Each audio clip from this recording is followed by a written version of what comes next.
Rebecca Chambers slept uneasily, the thin mattress beneath her offering little comfort after the horror she had survived. Exhaustion dragged at her bones, but her mind refused to rest. In her dream, shadows twisted into familiar shapes, leeches crawling across steel floors, Marcus's face splitting open, the warehouse roof retracting as the queen leech roared. The nightmare wrapped around her like a constricting vine. She jolted awake. For a moment, she could not tell where she was. The air was cold. Then a figure stepped from the dimness. Richard Aiken. He had been searching for survivors when he found her collapsed in the woods, near the mansion grounds. Now he hovered nearby, relieved to see her awake. Rebecca immediately asked why no one from Bravo team had been at the rendezvous point. Richard's expression darkened. They had been attacked, scattered, possibly hiding, or possibly dead. They had to find Enrico Morini, their captain, before whatever hunted Bravo team found him first. Rebecca rose to her feet, fatigue lingering in her limbs, and the two pushed deeper into the mansion's decaying halls. The silence was brittle, broken only by the distant chittering behind the walls. Then these creatures emerged.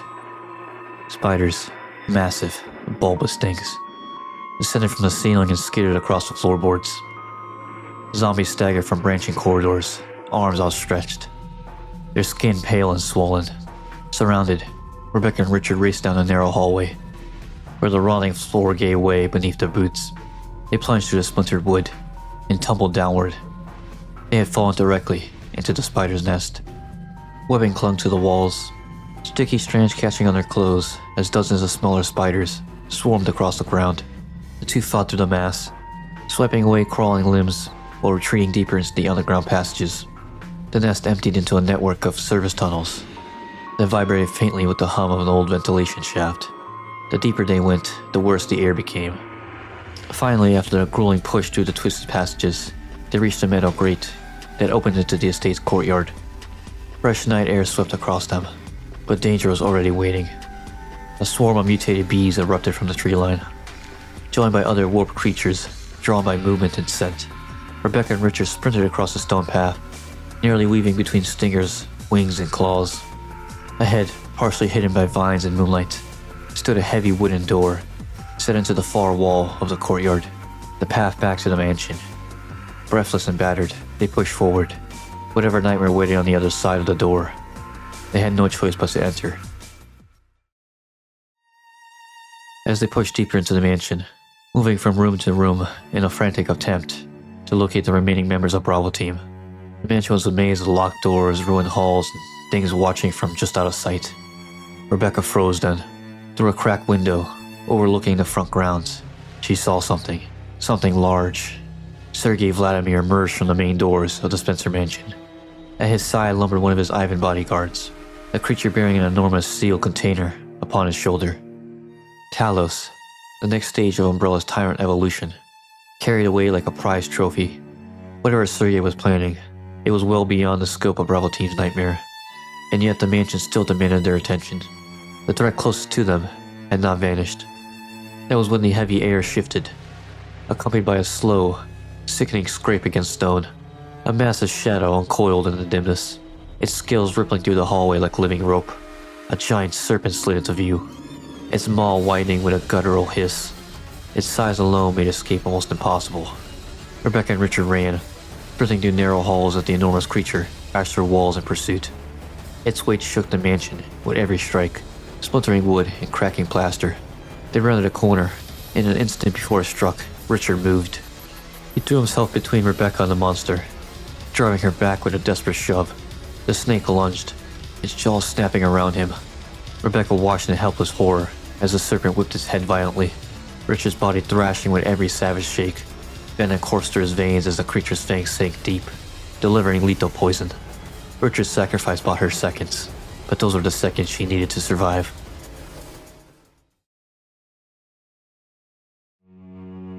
The Arklay Mountains lay shrouded beneath a heavy veil of mist, their dense forest concealing secrets older and darker than anyone in Raccoon City had dared to imagine. For weeks, reports had trickled into the police department, stories of mutilated bodies, cannibalistic attacks, and shapes moving between trees after dusk. The patterns were erratic, the motives unclear, and the victims disturbingly numerous. When standard patrols failed to uncover answers, the decision was made to deploy Raccoon City's most elite unit, the Special Tactics and Rescue Service. S.T.A.R.S was unlike any other police division. Its members drawn from former military operatives, scientists, survival experts, and individuals whose skills skirted the line between necessity and genius. Their mission was simple: determine who or what was responsible for the killings in the Arklay region. To cover the sprawling wilderness, the unit split into two operational groups: Bravo Team and Alpha Team. Bravo Team departed first, vanishing into the mountains under the cover of night. Their last transmission arrived shortly before midnight. A routine status update, calm and professional. Then the radio fell silent. No further signals, no distress calls, nothing. As dawn broke over the city, unease rippled through the S.T.A.R.S headquarters. Hours passed with no word. By late afternoon, the decision was made. Alpha Team would launch immediately, tasked not only with stopping the escalating series of homicides, but with locating their missing comrades. Alpha Team touched down in the clearing, where the earth had been torn apart by rotor wash. Their flashlights swept across the twisted remains of the Bravo Team's helicopter. The air smelled faintly of fuel and burned metal. Kevin Dooley, Bravo's pilot, lay nearby. His body was slumped beside the shattered cockpit, limbs limp. There was no sign of struggle, only the stillness of a man surprised by death. Of Bravo Team's co-pilot, Edward Dewey, there was no trace, nor of Enrico, Rebecca, or any other member of the squad. The forest pressed in around Alpha Team, unusually quiet. Joseph Frost, eager to push forward, took point as they followed a faint trail of disturbed foliage. But before they could advance far, the silence snapped. A low growl rippled through the trees. From the shadows, a pack of creatures burst into the clearing. Their forms canine, yet twisted by some grotesque mutation. Their skin was peeled back in places, exposing muscle and bone. Their eyes gleamed with feral, unnatural intelligence. They lunged at Joseph before anyone could react. The air erupted in snarls and screams as the beast dragged him down, their jaws tearing into him with relentless force. The rest of Alpha Team surged forward, weapons raised, but the attack was too sudden. Joseph's body was torn apart before the bullets found their mark. His screams faded into the night. In the chaos, Brad Vickers, Alpha Team's pilot, panicked. The helicopter's engines roared to life as he pulled away from the ground, abandoning his comrades in a desperate bid to escape. The remaining four, Chris Redfield, Jill Valentine, Barry Burton, and Captain Albert Wesker, were left in the open, surrounded and outnumbered. They ran. The forest closed behind them as the Cerberus pack gave chase, snapping at their heels. Branches tore at their clothing. Ahead, the trees parted just enough to reveal a looming structure, silhouetted against the night sky. A mansion. The four survivors sprinted across the courtyard and forced their way inside, just as the dogs closed in, slamming into the heavy door behind them, sealing them outside. Inside the mansion, silence settled like dust. The vast entrance hall stretched before the four surviving members of Alpha Team, its ornate staircase, marble floors, and grand architecture, masking something rotten beneath the surface. Within minutes they split up, whether by strategy or instinct. Their paths diverged into the mansion's many corridors, each officer drawn into the labyrinth that sprawled across countless rooms, stairwells, and hidden passages. In the confusion of that first hour, it would later be uncertain who witnessed what, or who encountered what horror first. But the tragedies they uncovered were unmistakably real. A single gunshot echoed through the halls, sharp and hollow. Investigating the source, one of the officers discovered a dying man on the floor of the corridor, near the dining room. Dr. Kenneth J. Sullivan, Bravo's team's reconnaissance expert. He lay slumped against the wall, his throat torn open in a ragged wound that could not have been inflicted by any known animal. His weapon lay beside him, empty. A faint smear of blood traced the floor where he had dragged himself, desperate to escape. Standing over him had been the creature that killed him. A humanoid shape, staggering with unnatural stiffness, skin pale and molted, eyes clouded, jaw hanging in a slack imitation of hunger. An infected corpse animated by the T-virus, now roaming the halls in search of fresh flesh. Elsewhere, Forrest Spire was found collapsed on a balcony overlooking the gardens. His back was mauled. He appeared to be dead. But when one of the S.T.A.R.S officers leaned in to assess him, his corpse twitched, and then he rose again, now moved with jerking, predatory motions, a distorted mockery of the teammate they once knew. His death, too, had been claimed by the T-virus. Deeper within the mansion, another tragedy unfolded. Richard Aiken was discovered in the dim room, sitting against the wall and struggling to breathe. His skin was pale. The venom coursing through his veins came from the massive serpent that attacked him earlier, the creature now lurking somewhere in the depths of the mansion's upper levels. Richard had fought it bravely, but its poison was working too quickly. Even after receiving treatment, he succumbed quickly to the venom. As the hours crept on, within the mansion's maze of corridors, Chris Redfield pushed deeper into the upper levels, following faint echoes and distant movement. In a narrow back hallway tucked behind the library, he discovered a small medical storeroom, and inside it, curled in a corner, beneath shelves of gauze and antiseptics, was Bravo Team's medic, Rebecca Chambers. She had survived the night by barricading herself within the storage room, tending to her wounds in the dim light, and rationing what supplies remained. While Chris continued to explore the mansion's deeper mysteries, Rebecca stayed near the medical rooms, offering treatments whenever the officers staggered back. Elsewhere in the mansion, Jill Valentine conducted her own investigation alongside Barry Burton. Their teamwork was efficient, and their communication was steady. Yet something subtle gnawed at Jill's instincts. Barry's movements grew more secretive. His route choices, the moments he stepped away, the tension in his voice. Something didn't add up. He seemed distracted, burdened by a knowledge he refused to share. Through scattered documents, abandoned laboratories, and silent control rooms, the S.T.A.R.S officers began piecing together the truth. The mansion was not simply a residence, but a front, part of an umbrella pharmaceutical complex shared with its American branch, Umbrella USA. Beneath its polished floors and ornate architecture lay a network of research facilities dedicated to the development of viral bioweapons. The creatures roaming the halls were not supernatural. They were escaped experiments, victims of a mutagenic virus that shattered the frontal lobe, ruptured hormonal systems, and twisted the infected into aggressive, cannibalistic mutants. Zombies, hunters, colossal serpents, each the result of Umbrella's clandestine ambition. Exploring hidden rooms and sealed chambers, the officers uncovered references to the Trevor family, a name buried in Umbrella's darkest history. Decades earlier, architect George Trevor had designed the mansion for Umbrella's founder, Oswald Spencer, unaware that his creation was intended to become a research prison. When the work was complete, George, his wife Jessica, and their daughter Lisa were abducted by Umbrella and used in experiments involving the progenitor virus. Jessica died. George attempted to escape, but was hunted down, and only their daughter survived. For decades, she had been kept alive as a human test subject, injected with experimental strains, her body changing beyond recognition, her sanity dissolved, her mind filled with only the primitive drive of something caught between life and death. Now with the guards dead and the containment systems broken, Lisa Trevor wandered freely through the mansion's corridors, sobbing, muttering, carrying the faces of those she had killed like trophies. The viral mutations had made her almost unkillable, her body constantly rebuilding itself in horrifying ways. Beyond the main mansion, hidden beneath overgrown hedges and rusted gates, stood a separate structure that had once served as a living quarter for Umbrella's laboratory personnel. The dormitory was quiet now, far too quiet. Its hallways were torn apart, furniture crushed beneath the weight of something immense and invasive. The officers soon discovered the cause. Plant 42.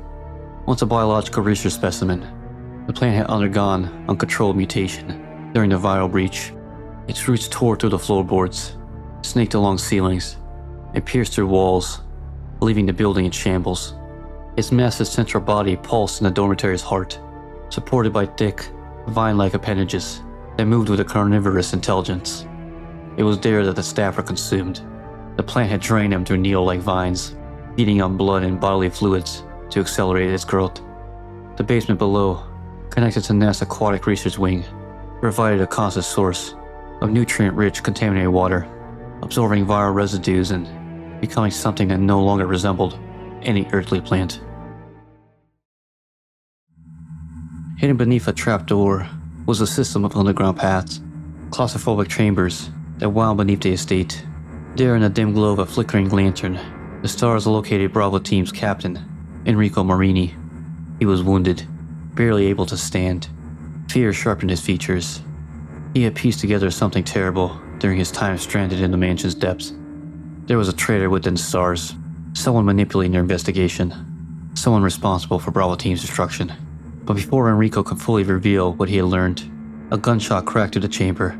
A single precise bullet struck him, silencing him mid-warning. His body slumped over against the stone wall, lifeless. The killer vanished back into the darkness as quickly as they appeared.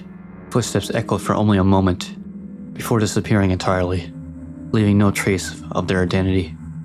Enrico had died without revealing the traitor's name. Descending into the depths beneath the mansion, the surviving S.T.A.R.S members enter a starkly different world from the ordnate halls above. The subterranean lab stretched before them in cold, metallic lines. There were sterilized white corridors with reinforced blast doors. It was here in the hidden heart of the Arklay estate that the truth finally surfaced. Umbrella Pharmaceuticals had not been acting alone. The virus research conducted beneath the mansion was part of a covert partnership with the US military, an operation in direct violation of the Bioweapons Convention. The latest strain, identified as the Epsilon virus, had escaped containment during the mishandling of the experiment. The staff were infected almost instantaneously.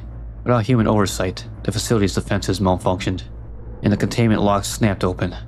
The creatures bred within Umbrella's deepest shadows were unleashed into the halls above. But the darkest revelation lay not in the files, but in the actions of a man who led them into the mansion, Captain Albert Wesker.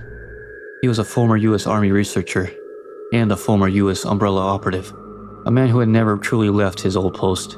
All along he had been both their commanding officer and their handler.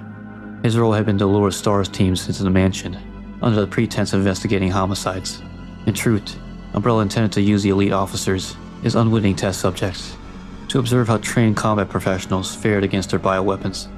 Wesker's secondary orders were equally damning: destroy all incriminating research, recover the embryonic BOW clones, ensure the lab and everyone inside was silenced.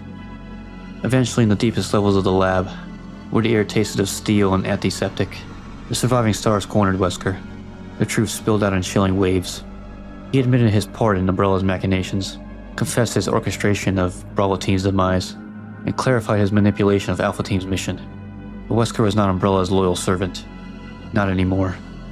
He revealed his true intent: to betray Umbrella itself. After S.T.A.R.S perished and the lab was destroyed, he intended to deliver the embryonic clones to a rival corporation. In the fire that followed, he would disappear and be reborn in the shadows for a new future. There was only one final step in his plan. Wesker activated the stasis chamber, housing Umbrella's USA's pride and obsession, the T-002 Tyrant, a perfected killing machine, created specifically for combat supremacy, a towering creature of engineered muscle, enhanced intelligence, and unparalleled brutality. His eyes opened with a predatory glint, and then, in a turn Umbrella never predicted, it pivoted not towards the S.T.A.R.S officers, but towards his creator. Wesker was impaled before he had time to react. Lifted on the tyrant's claws, as it brought its full wrath down upon him, his grand betrayal died on the lab floor. With the tyrant now loose, the facility plunged into chaos. The S.T.A.R.S teams activated the self-destruct sequence, hoping to erase all of Umbrella's mistakes. Barry, Rebecca, Chris, and Jill fled upward, racing past ruptured pipes and collapsing support beams. Their only hope was the helipad above. Bursting onto the rooftop, as smoke surged through the mansion's ruins, the S.T.A.R.S signaled desperately for extraction. Brad Vickers, having returned in a now circling helicopter, maneuvered into position. But the nightmare is not finished. The T-2 crashed onto the helipad. It charged at the S.T.A.R.S team, tearing apart the platform and forcing the survivors into a final confrontation. Gunfire barely slowed it. Sparks erupted as his claws raked against the stone floor on the helipad. Then an opportunity came. A rocket launcher was thrown down to the survivors. The missile struck the tyrant square in the chest, engulfing it in fire. The creature staggered and finally collapsed. Seconds later, the helicopter descended. They climbed into the helicopter and flew over the Arklay Mountains. The Spencer Mountain began to erupt beneath them. Warning alarms echoed through the Arklay laboratory as red emergency lights pulsed across the ruined chamber. The automated voice, cold and unhurried, repeated his countdown towards self-destruction. Each announcement swallowed by the roar of collapsing machinery. Beneath the shattered stasis tank, Albert Wesker drew breath. The tyrant's lethal strike had stopped his heart, just as he expected. The viral compound he had injected before the confrontation now spread through his bloodstream, knitting shattered tissue, reanimating dead cells, and coaxing his body back from the brink. He rose slowly, unsteadily at first, surrounded by the debris of the chamber where his old life had ended. Wesker straightened, wiping the blood from his chin as he pushed himself upright.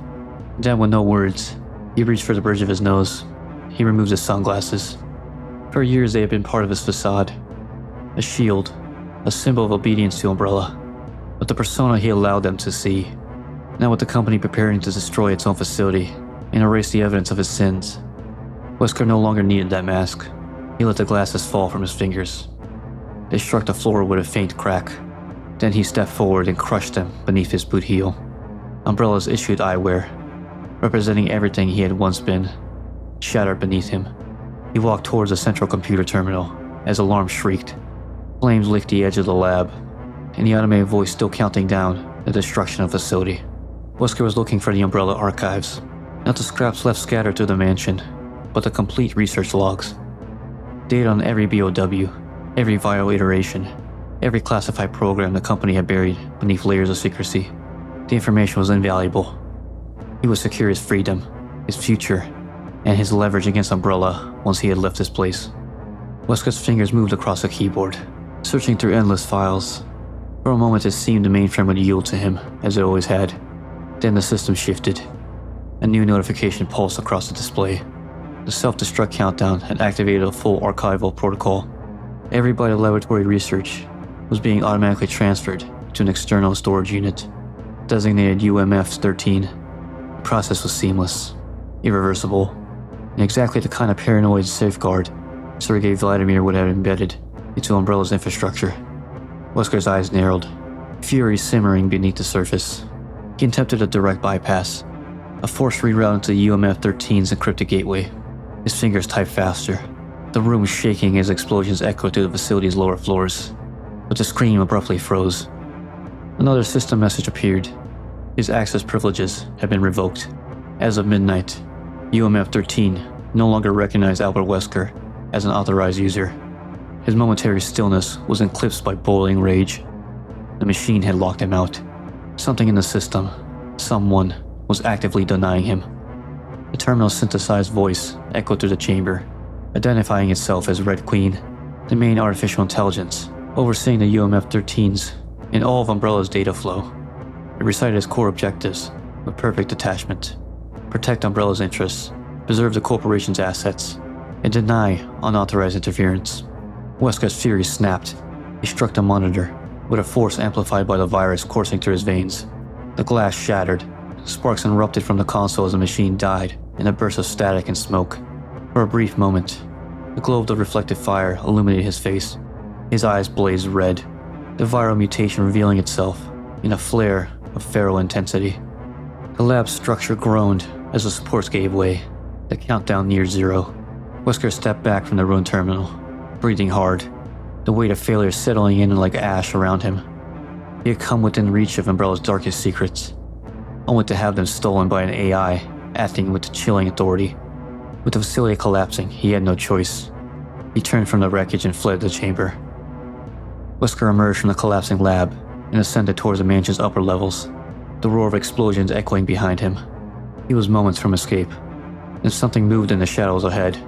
A shape hunched and all too familiar. Lisa Trevor. She should have died in the depths of the lab, but the progenitor mutations running through her veins had made her nearly immortal. Now she staggered into his path, bound by chains, her grotesque shell dragging across the floor, her inhuman persistence undiminished. Wesker pivoted, calculating a new exit route.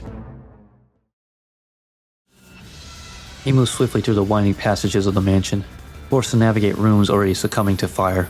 POWs roam freely now, escaped hunters skittering across walls, undead guard dogs limping through blood-streaked hallways.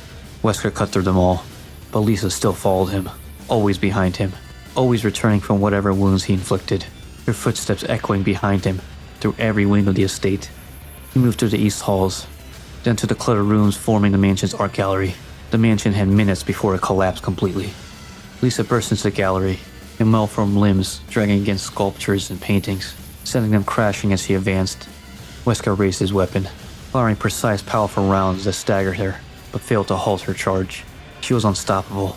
Wesker looked upward, suspended above the room. A massive chandelier hung from a chain, anchored into the ceiling. He aimed at the chain. The shot rang out, and the chain snapped. The chandelier plummeted downward. It struck Lisa with crushing force, pinning her to the ground beneath its weight. Lisa's limbs twitched weakly beneath the wreckage. She was still alive. Wesker didn't look back. He sprinted to the final corridors, reached the mansion's main hall, and burst through the double doors, just as the structure behind him began to tear itself apart. Flames surging through its windows. Pillars buckled. The mansion, once a monument to Umbrella's ambitions, imploded into a violent roar, sending a column of fire into the night sky. Wesker stood at a distance, watching the inferno consume every corridor, every secret, and every corpse inside. The Spencer mansion was gone.